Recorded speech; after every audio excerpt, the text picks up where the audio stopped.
Welcome to the Ocals channel. Thanks for watching today, and let's do a quick review of the Star Wars Jedi Power Battles Remaster that just came out this past month on pretty much all consoles. Now, first off, I have great memories of playing the original game. I had on the PlayStation 1 growing up. It was actually the reason I bought a PlayStation 1, because I played at a friend's house, and I just fell in love with the game. The idea of like choosing your own Jedi, playing through the scenes of Star Wars Episode 1, which I actually do enjoy that movie as an overall. But even like down to like reflecting the shots back, or the laser blast with your little lightsaber here back at the enemies. I don't know. I really did love the game all the way to the point of buying the PlayStation 1 to play it. And when I got my own copy, my other friend Jason, he came over and we would just simply spend the entire weekend away playing Jedi Power Battles. And he's actually the one I beat the game with growing up, and also played the remaster with just a couple nights ago on the PlayStation 5. And so I have great memories for this particular game. But the remaster, I can't say I love the remaster because it feels more like a lazy port of the game. And they also did one thing in the remaster that simply almost ruins the game entirely for me. We're going to get into all that and more as we journey through Jedi Power Battles Remaster for the PlayStation 5.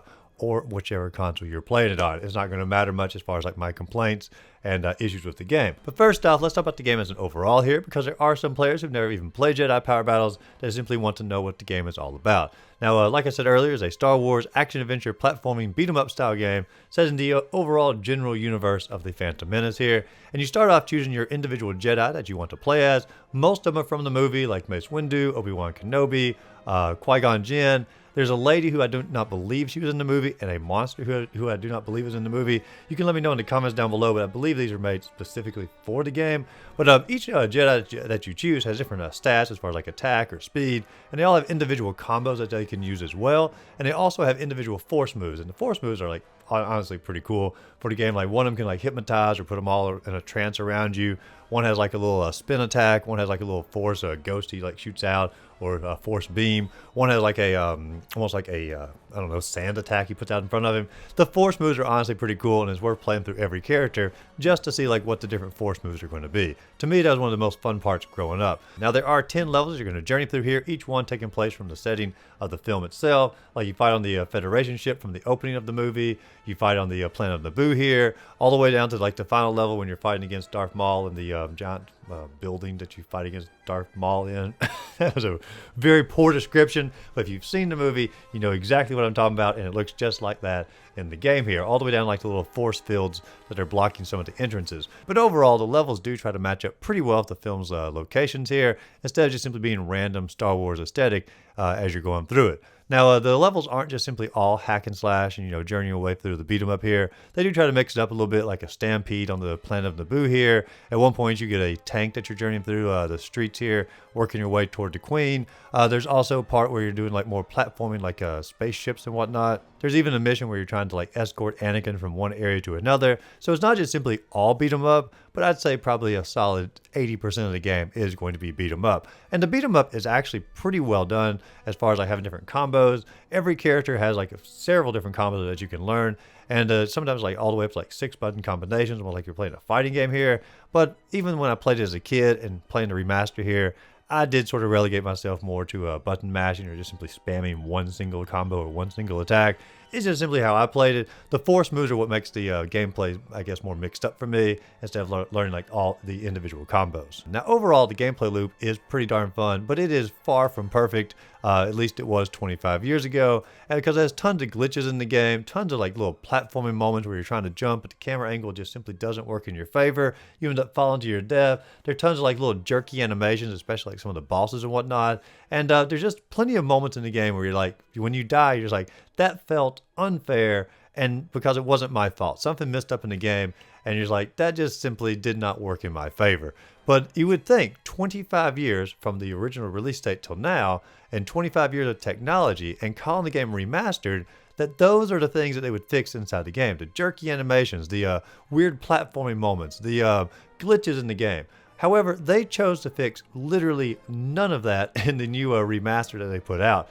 They pretty much left the game 100% the same. They just simply really just ported it over and sort of upscaled some of the graphics. And I would be fine with that if they advertised this as a port and they put it on like the PlayStation Plus service or PlayStation Plus collections, where you just simply download a upscaled version of it. But they call this a remastered, and this is to me not a remaster of the game when they keep everything exactly the same and just simply upscale it. However, there is one complaint I have on this game that goes beyond the laziness of a port, and that's the fact that they just chose to unlock literally everything in the game from the get-go. Like, there is no reason to go through the game and beat it, or beat it multiple times with different Jedi or different challenges, because they just simply unlocked everything from the core game at the very start for the remaster. Like in the base game here, and you played through the first level, that was the only level you had unlocked. You had to beat it in order to go on to level 2.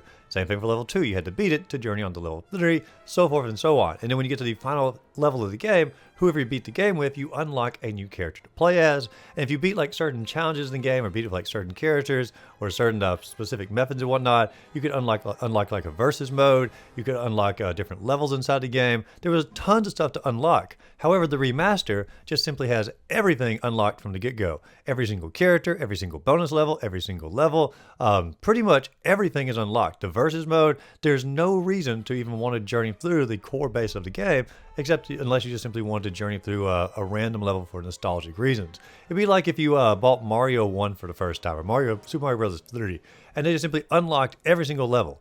Yes, it's still potentially fun to play to some degree, but part of the core gaming experience is to beat a level and figure out what the next level is going to house, and to actually go through a journey of a game. It'd be like playing Elden Ring. You simply load up a list of all the bosses you can fight, and you simply go straight to the Elden Beast at the end. Or it'd be like loading up a Pokemon game, and instead of like actually capturing the Pokemon, you just simply have a list here of all 151 Pokemon, and you just choose which one you want in your team, and then journey into the boss battles or the gym battles and win them that way. It takes away all the fun of the adventure here.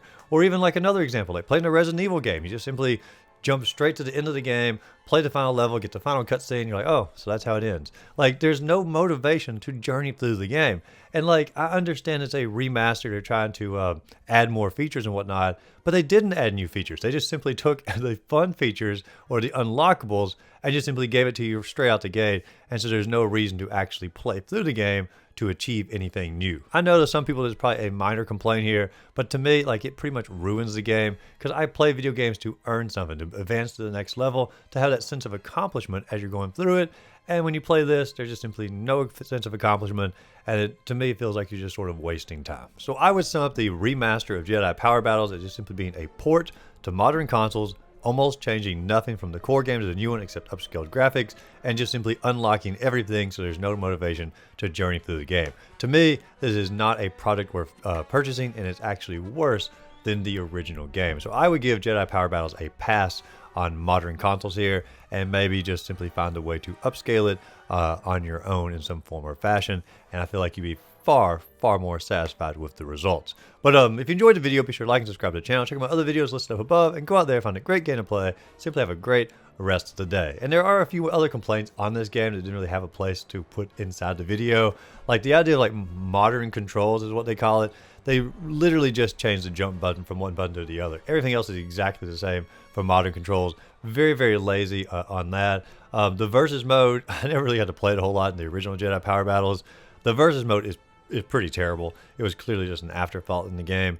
Some of the force moves you have with one character don't even affect the other character, so some of your characters are like rendered completely useless. Like if you play as the girl in the game, you can become invisible, and you like the enemies can't see you, but when you're in a versus mode, obviously the other player can see you. So it's like a completely useless force move for that. Also, like the registering of your combos here. Like at one point, it had registered like I did like 500 and something of this one particular combo, the hardest combo I could use. And I had like specifically learned the combination to try it one time just to see what it was.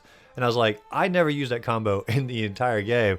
The idea that I think I've used it like 500 times. So the combo registration is off on that. Someone's off on the coding there. But I don't know. Those are just a few smaller things that I noticed as I was journeying through here. But overall, not a game worth purchasing.